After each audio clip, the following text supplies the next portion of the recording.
ఎందుకక్క కన్నీళ్ళు? ఎవరు లేని అనాథలం, కన్నీళ్ళు కాకేముంటాయమ్మా? ఎందుకు చింతిస్తావు? మన కన్నీళ్ళు తుడిచే ఏసేయలేడా? నా కన్నీరు తుడచువాడా,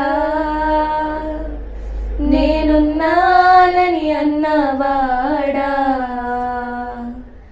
నా కన్నీరు తుడచువాడా, నేనున్నానని అన్నవాడా,